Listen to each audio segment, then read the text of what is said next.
Vamos orar, Pai. Obrigado por esse tempo, Jesus. Senhor, nós estamos muito gratos por o que estás a realizar em nós, na nossa vida e à nossa volta. E escrever a tua história. Escrever a tua história em nós, Senhor. Eu bendigo o teu santo nome por isso e por acredito, Senhor, que através de nós muitos vão ser abençoados, muitos vão ser tocados pelo teu amor e percebemos que a vida não consiste num objetivo meramente de bênção para nós, mas de bênção para as nações. Como quando tu chamaste Abraão e disseste que ele seria uma bênção para as nações. Eu creio também que tu nos chamas a cada um de nós para sermos uma bênção para as nações. E não simplesmente para irmos servidos numa refeição tão vasta quanto é a refeição da nossa salvação. Por isso, Senhor, fala ao nosso coração neste dia e ajuda-nos a escutar a tua voz e responder favoravelmente à tua chamada, em nome de Jesus. Amém. Amém. Marcos, capítulo 4. Uma das passagens que encontramos que Jesus tem, às vezes, muitas parábolas, estão em vários livros. Esta é uma daquelas que está no livro de Marcos, no livro de Mateus e também no Evangelho de Lucas, nos 3 evangelhos chamados os sinóticos, que são basicamente 3 visões da pessoa e da obra de Jesus Cristo. E o livro de Marcos está esta passagem, interessante que no livro de Mateus, esta passagem inicia uma série de parábolas sobre o reino de Deus. Ou seja, eu acredito que esta passagem também tem muito a ver com esta questão, o que é o reino de Deus, não é? E quando pensamos nesta questão do reino de Deus, pensamos naturalmente do rei, que é Deus. E Marcos capítulo 4, Jesus diz assim: de novo Jesus começou a ensinar à beira-mar. E aglomerou-se perto dele tão grande multidão que ele teve que entrar e sentar-se num barco. Estava no mar. E todo o povo ficou à beira-mar. E lhes ensinava muitas coisas por meio de parábolas e lhes dizia: ouvi. Primeira coisa, ouvi. Alguns já deixaram de ouvir, já sabem qual é a parábola, já não ouvem nada. Eu acho que é importante nós percebermos isto. Ouvi. E diz ele, depois o semeador saiu a semear. E enquanto semeava, parte das sementes caiu à beira do caminho, e vieram as aves e a comeram. E outra parte caiu em solo pedregoso, onde não havia muita terra, e logo brotou, porque a terra não era profunda. E quando saiu o sol, este a queimou. E como não havia raiz, secou. E outra parte caiu entre espinhos, os quais cresceram, a sufocaram, e ela não deu fruto. As outras sementes caíram em boa terra. Brotaram, cresceram e deram fruto. E um grão produziu outros 30, outros 60 e outros 100. Lhe disse: quem tem ouvidos para ouvir, Jesus é muito interessante na sua comunicação. Ele era um mestre exímio. E depois disto eles ficam um bocado: Senhor, afinal o que é que tu queres dizer com isto? Ensina os teus discípulos o que é que significa, e Jesus lhes ensina. Por isso vamos juntar estas duas partes e ver o que Jesus estava basicamente a querer nos ensinar neste dia também. A parábola da semente poderia talvez ser melhor chamada a parábola dos solos, porque tem tudo a ver com o terreno onde a semente cai. Não tem a ver com a semente. Porque a semente, que é a palavra de Deus, é poderosa em qualquer lugar, em qualquer ambiente. Mas o que determina muitas vezes o que vai acontecer com aquela semente é o solo onde ela cai. Por isso, neste lugar, onde nós estamos, nesta manhã, neste grupo de gente, encontramos muitos solos. Gostaria de pensar que todos nós éramos boa terra. Mas também é curioso que eu penso que não tem só a ver com pessoas, tem a ver também com a nossa própria história. Em muitas alturas, tu e eu podemos ter um solo bom ou ser um solo não fértil. Tu e eu, às vezes, ouvimos e recebemos a palavra com alegria, sem pensar o que é que ele vai pedir de nós, e vamos para a frente, mas depois desistimos. Ou tu e eu, em algumas alturas, realmente abraçamos o que Deus tem para nós e acreditamos, não, isto vai ser mesmo. Então, o nosso coração também é diferente em muitas alturas. O teu coração, o meu coração, hoje pode ser um terreno bom ou um terreno não tão proveitoso, que não dá fruto. Eu penso que Jesus, quando pregou esta mensagem, tinha muito esta intenção de mostrar isso aos seus discípulos. E por isso era o que eu estava a falar, não é? O coração dos homens em diferentes alturas ou diferentes pessoas. E por isso, ao lermos esta passagem, talvez tu te perguntas, não, e já estás a dizer, não, eu sou um terreno bom.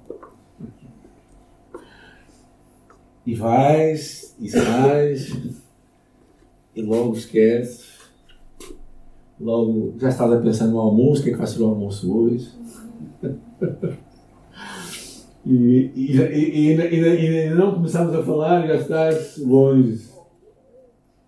Eu acho que Deus quer... Estás aqui, ouve. É o que Jesus diz, não é? Ouvi.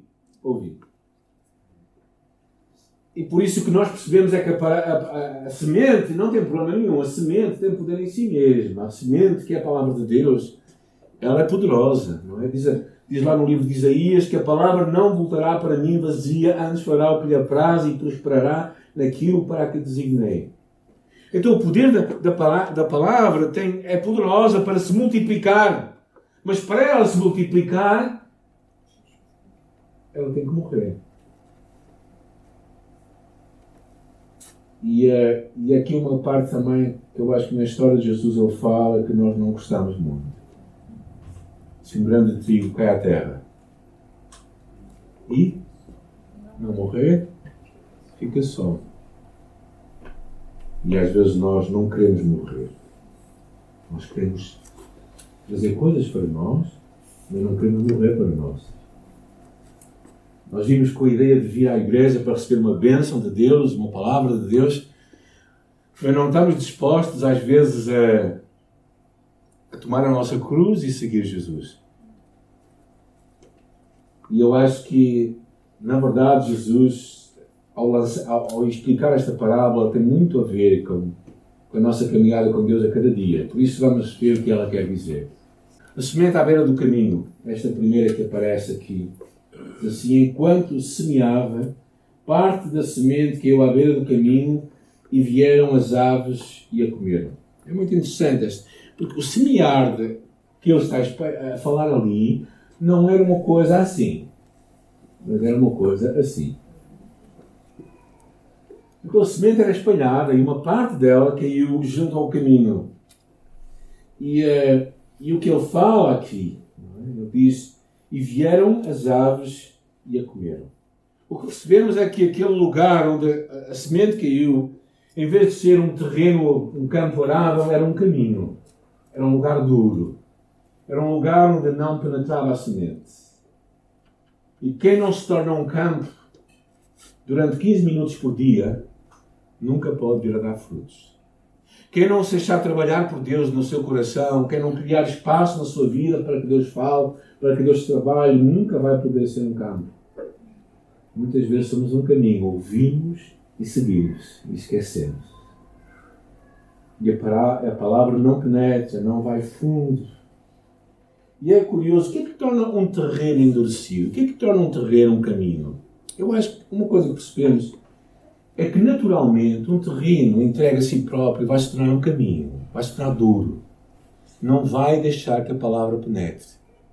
Alguém que se deixa, que está entregue a si mesmo, que não se alimenta da palavra, que não vem à igreja, que não procura Jesus, ela vai deixar de ser um terreno fértil, ela vai se tornar endurecido. Porque entrega-se a si mesmo. E outro problema que aqui fala é que vêm os pássaros. E quando nós vemos lá à frente, na interpretação da parábola, lá à frente, mais à frente, quando ele começa a explicar, diz ele assim, o versículo 15, os que estão à beira do caminho são aqueles em quem a palavra é semeada, mas depois de ouvi-la, logo vem Satanás e tira a semente. Os pássaros significa algo fora de nós, uma forma de Satanás de tirar a semente. a nossa vida, o nosso coração. Pode ser ambição pessoal, pode ser pensamentos impuros, podem ser autossuficiência, pode ser indisponibilidade para ouvir Deus, para fazermos da nossa vida um campo que Deus trabalha. Ou pode ser algo fora de nós que vai retirar e tornar ineficaz o poder da palavra de Deus. E tudo que dá a Satanás espaço para governar em nossa vida. Falta de perdão, ira na nossa vida, pecado não confessado. Tudo isso neutraliza o poder da palavra. Tudo isso impede que a palavra possa brotar e dar fruto. E quando nós não resolvemos estas coisas que damos lugar a Satanás, então verdadeiramente nós não vamos conseguir deixar que a palavra possa entrar no nosso coração. E lá no livro de Hebreus fala: não endureçais os vossos corações como no dia da provocação, no dia da tentação no deserto. Esta palavra não foi escrita para judeus, esta palavra foi escrita para a igreja, no livro dos Hebreus. Pessoas que ficam com o coração duro. Duro por falta de perdão, duro por indisponibilidade para ouvir Deus, para estar com Deus. Duro por não encontrar espaço na sua vida para se tornar um campo arável por Deus. E por isso entrega a si próprio, que é que ele se torna? Como que um caminho, um lugar duro. Onde a palavra vem, mas ela não penetra, ela fica lá na superfície. Os passos vêm e levam. Jesus continua a parábola e ela fala depois e outra parte, versículo 5, caiu em solo pedregoso, onde não havia muita terra. E logo brotou, porque a terra não era profunda. E quando saiu o sol, este queimou, e como não tinha raiz, secou. E Jesus, interpretando esta semente, diz lá no versículo 16, e do mesmo modo os que foram semeados em lugares perigosos são os que, ouvindo a palavra, imediatamente a recebem com alegria, mas como não têm raiz em si mesmo, duram pouco. E quando vem a tribulação e a perseguição por causa da palavra, logo tropeça. A palavra que cai, a semente que cai junto às rochas, revela claramente a falta de espiritualidade, a falta de profundidade. A semente cresce muito rápido, mas como não cria raízes, quando o sol vem, ela se vai. Pessoas que recebem muita palavra com muito entusiasmo, com muita alegria. A minha memória vem tanta gente. Não é? Pessoas que querem se batizar amanhã, mas rapidamente desistem. Começam bem, mas nunca terminam. Não avançam. Dizem que querem ir para o céu, aceitam Jesus na sua vida, mas parece que na terra não querem andar com Ele. Vais passar uma eternidade com uma pessoa que tu não conheces aqui na terra. Estranho, não é? E Jesus claramente é tão chocante essa palavra, não é? Para mim, eu pensei muito bem se devia ou não falá-la, mas eu penso que esta palavra tem uma palavra para muitas pessoas. Pessoas que não percebem o custo de seguir Jesus Cristo, que não estão dispostas a pagar um preço. O custo de ser discípulo. Pessoas que não deixam vida entre dois mundos. O seu mundo, o mundo de Deus e o mundo sem Deus. E andam como que um pé em dois lugares. Como aquele episódio que eu me lembro tão bem lá em Moçambique, lá no Rio, em Mutarara, no Rio Zambeze, cheio de crocodilos. E pequenas canoas que nós atravessávamos o rio, não é? Que eram feitas de pinheiros, basicamente, de árvores que eram cortadas. E há pessoas que andam com um pé numa canoa e uma pé no outro, não é? Há muita gente, infelizmente, há pessoas assim. Pessoas que não percebem que elas precisam de ser mudadas, mas não mudam. Pessoas que facilmente, quando vêm as dificuldades ou as perseguições, quando perdem o emprego, quando vem um problema de saúde, quando vem uma dificuldade, se Deus me amasse, isso não acontecer comigo. E logo desistem. E Jesus, quando está a contar esta história, eu penso que ele olha para as pessoas nos olhos e, claro, ele consegue ler.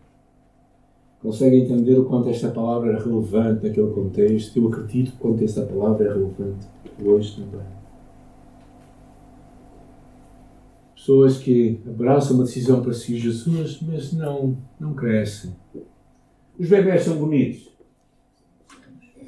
Enquanto são bebés, certo? Agora um bebé com barbas não é bonito. Há muitas pessoas que não amadurecem na sua fé, simplesmente envelhecem na igreja.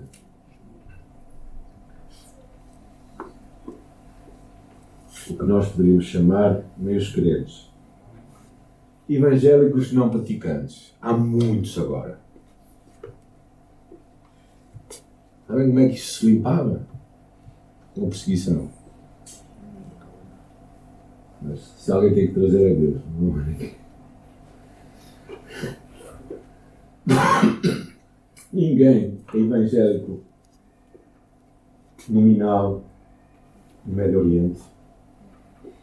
Ninguém é evangélico nominal no lugar onde é perseguido por causa da sua fé. Mas hoje em Portugal não é muito, também não é tão bom ser evangélico quanto era no Brasil aqui há 10 anos atrás. Agora não é tão bom assim. No passado, que há uns 10 anos atrás, se calhar até era in ser evangélico no Brasil. Talvez, infelizmente, por causa dos maus testemunhos de tanta gente, já não é tão in. Mas, mesmo assim, ninguém é perseguido por causa da sua fé.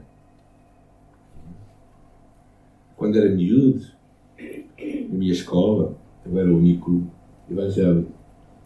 E lá, alguns se lembram, não é? Nós tínhamos que dizer a Ave Maria todos os dias e nos pôr lá de pé, e fazer aquilo. E eu tinha uma permissão, que a minha mãe foi falar com o professor, de não ter que fazer aquilo. Não é? Mas senti-me um pouco estranho, não? Uma turma de 20 e tal miúdos, alguns chamariam isto de bullying, coisa parecida, não é? Eu sentia-me estranho, sentia-me diferente deles. Ficar ali sentado, os outros todos a pé, e eu todos a olhar para mim, já sabiam, eu era o protestante.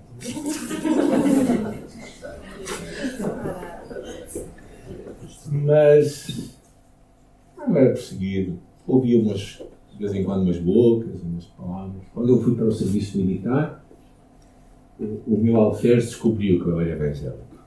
Então eu deram-me um novo nome. Isaías. Em honra ao profeta. E de vez em quando me punham à frente do pelotão para contar histórias da Bíblia.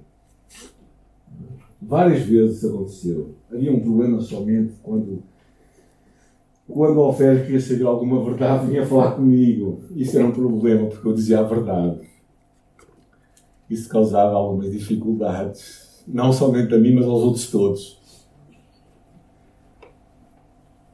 Pessoas que, semente lançadas junto a este terreno, a estas pedras, aquelas pessoas que ouvem, que gostam, são simpatizantes, até dizem que são crentes, mas na verdade não há uma profundidade. Perante uma crise, logo cai, é retirado o que eles pensavam ter. Não cria raízes, não faz parte da terra. Quando vem o sol, ela se vai embora.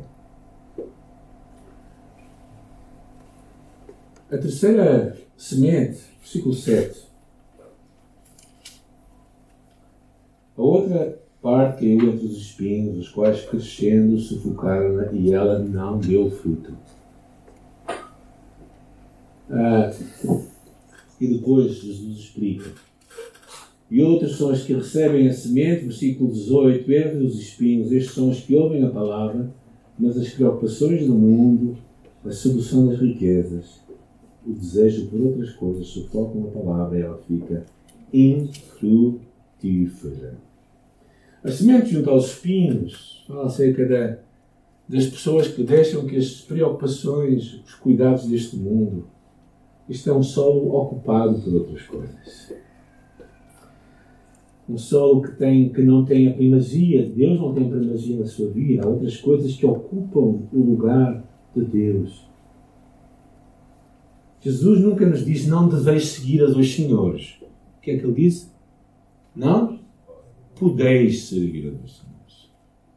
Porque ele sabia que é impossível ter dois senhores em nossa vida. As sementes, na terra, a semente e as raízes crescem juntas, mas a última sufoca a semente.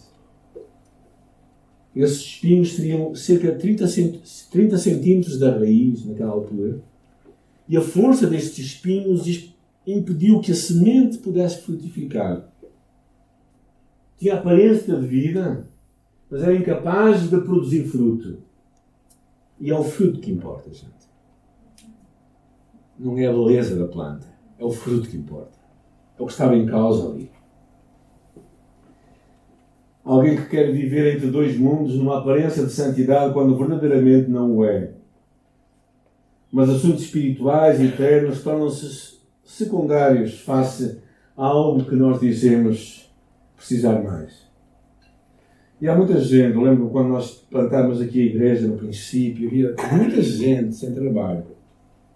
E era mais ou menos assim.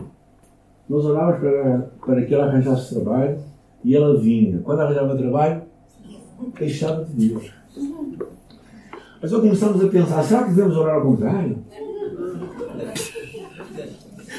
Mas a verdade era essa, gente.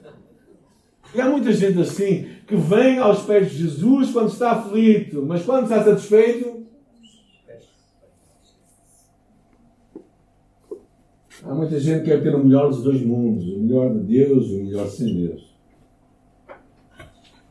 Tal como o jovem rico, possivelmente um líder religioso na sinagoga, um religioso, que não consegue abraçar Jesus somente, mas ele diz, o que é que eu tenho que fazer? E Jesus disse, segue-me. Para ele não foi suficiente. Uma mulher do Ló, que saiu fisicamente de Sodoma, mas Sodoma não saiu dela. Porque enquanto ela ia fugindo para livrar a sua vida, aquela Sodoma que estava dentro dela a fez olhar para trás. O amor pelo que ela deixava para trás era maior do que o amor que Deus tinha para ela. Os cuidados deste mundo, diz aqui, as distrações deste século desviam, desfocam o que é prioritário para nós. A pessoa que não busca em primeiro lugar o reino de Deus, quando está diante de uma escolha, quando não busca a Deus, quando não busca estar na igreja, vão ficando para trás. E fala aqui os enganos das riquezas. Porquê que são enganos? Porque aquilo que reluz não vai durar muito tempo. Quem tem mais de 40 anos aqui essa manhã? Sabem que eu estou a falar a verdade, não é? Agora, aqueles que têm menos de 40 anos pensam talvez, não, isto não é assim, ainda vou viver muito tempo. Mas a verdade é que nós vamos tomando consciência da vida. Como o tempo passa num instante. Nossos filhos, não é? Pequeninos, já são grandes. Ou seja, quando certas coisas não são expulsas da nossa vida, elas vão sufocar. Este que custa, vão sufocar a semente. Há coisas que não são mal em si mesmas. Mas se elas não têm o lugar certo, elas vão sufocar a semente. Ou nós possuímos, ou somos possuídos por elas. O que é que está a disputar o teu amor no teu coração? John Rockefeller, quando morreu, naquela altura, o primeiro milionário que houve na história, quando ele morreu, falaram com o seu contabilista e lhe perguntaram assim: olha, quanto é que ele deixou? E o contabilista responde: ele deixou tudo.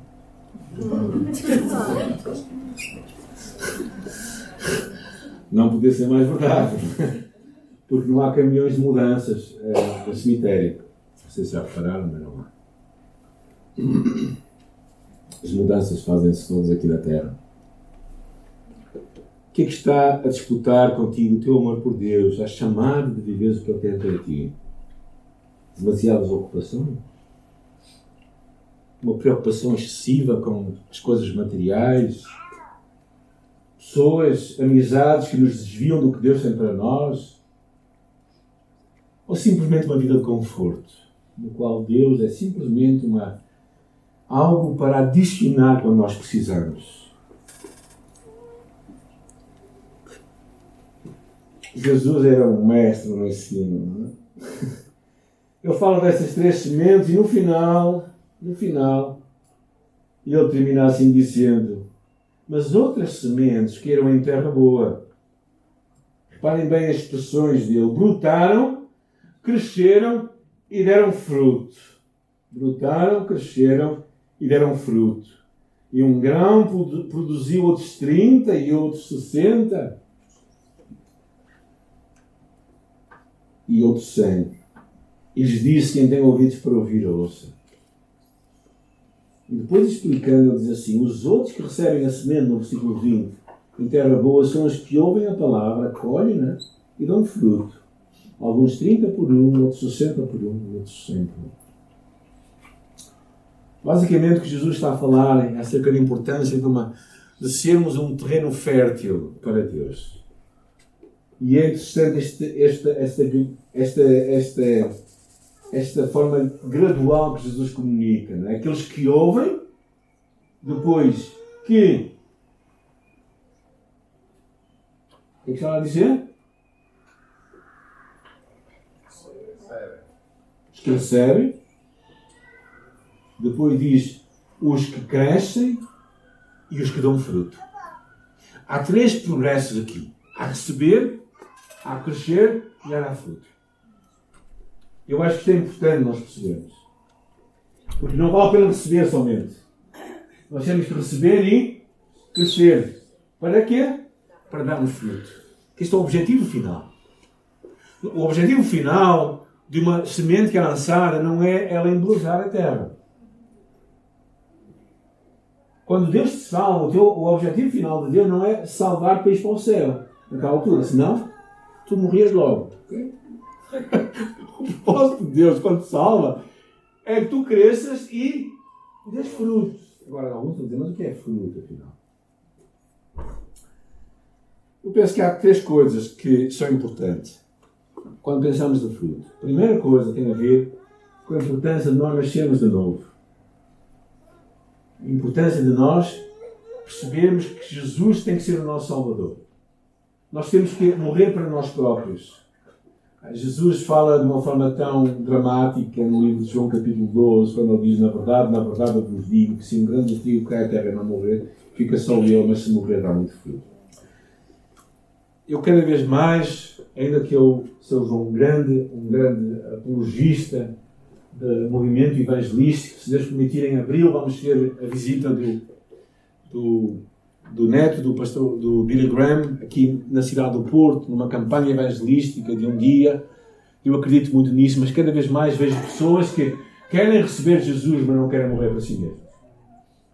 Gente, quando eu era jovem, eu ia por muitos acampamentos e havia sempre uma discussão de todos os acampamentos. Havia sempre uma discussão que era sempre: podemos receber Jesus como nosso Senhor, como nosso Salvador e não como nosso Senhor? Então havia muitas argumentações, não é? Sim, nós podemos receber Jesus como Salvador, não é? Como Senhor, isso é uma outra coisa. Eu cada vez estou mais convencido que o pacote não chega sozinho, gente.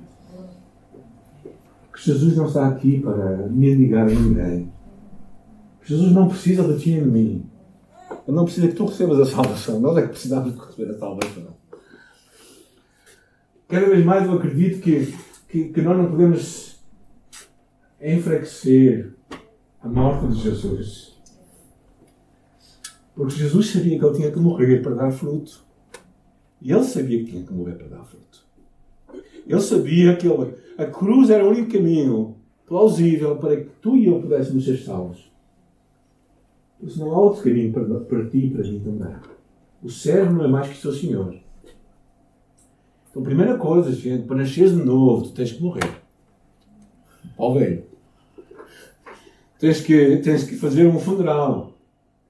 Tens que verdadeiramente assumir que o teu velho homem já morreu. E tu és uma nova criatura em Cristo Jesus. Que é fruto. Fruto é o fruto do Espírito. É o que Deus está a produzir em tua vida e na minha vida. Não é? Diz lá o livro de Colossenses: revesti-vos, pois, como eleitos de Deus, de entranhas de misericórdia, de benignidade, humildade, mansidão, longanimidade, suportando-vos uns aos outros e perdoando-vos uns aos outros. Se alguém tem queixa contra o outro, alguém tem queixa contra o outro, perdoa e suporte-se. E sobre tudo isto, revesti-vos do amor, que é o vínculo da perfeição. Então, deixar que o fruto do Espírito tome conta de nós. Porque quando Deus está em nós, quando nós somos parte da videira, o que é que os ramos vão mostrar? As uvas. Se não mostrarem uvas, nós temos que duvidar se aquilo é uma videira. Porque o propósito é aquele. Então, tu e eu temos que mostrar o fruto do Espírito. E claro, também eu acredito que parte do nosso fruto vai ser partilharmos a nossa vida e a nossa fé com aqueles que não conhecem Jesus. A pergunta que eu queria te fazer nesta manhã é esta. Que tipo de sol nesta manhã tu és? Que tipo de terreno é o teu coração nesta manhã? Eu sei que nós hoje podemos ser um terreno e amanhã seremos outros. Mas hoje o que é que tu queres ser? E eu penso que quando olho para esta parábola, quando vejo Jesus a contar isto, claramente Jesus percebia para quem estava a falar. E se calhar, o que é que nós podemos fazer para mudar isto? O que é que nós podemos fazer para tornarmos um solo fértil? Primeira coisa, deixa Deus retirar toda a pedra, toda a erva daninha do teu solo. Todas as coisas que tu não queres retirar, todos os pecados que tu não queres confessar, todos os vícios que tu não queres deixar para trás, todos os amores paralelos ao amor a Deus. Deixa Deus tirar. Confessa os teus pecados. Busca. Alimenta-te. Torna-te um terreno fértil, um terreno arável. Todos os dias. Abre no teu coração. Levanta as tuas mãos e diz: Senhor, eu quero ouvir a tua voz, eu quero receber a tua palavra, eu quero que tu trabalhes em mim. Se tu não estás disposto a fazer isto, tu vais ser um caminho, não vais ser um terreno fértil. Cresce no conhecimento de Deus. Como falava ali, ele recebeu e cresceu. Desenvolve a tua caminhada com Jesus. Não envelheças na igreja, torna-te maduro. Aproveita o que Deus traz à tua vida para tu cresceres na tua fé. E finalmente viva a tua identidade. Se tu és filho de Deus, vive como filho de Deus. Quando? 24 horas por dia, 7 dias por semana. Assuma a tua identidade. Tal como a vara sem a videira não pode dar fruto, também tu e eu não conseguimos fazer nada. Porque sem mim, dizia Jesus, vai em João capítulo 15, versículo 6, sem mim nada podeis fazer. Precisamos de Jesus. Não é da igreja somente. A igreja como instituição não vai resolver nada. Mas Jesus na igreja, sim.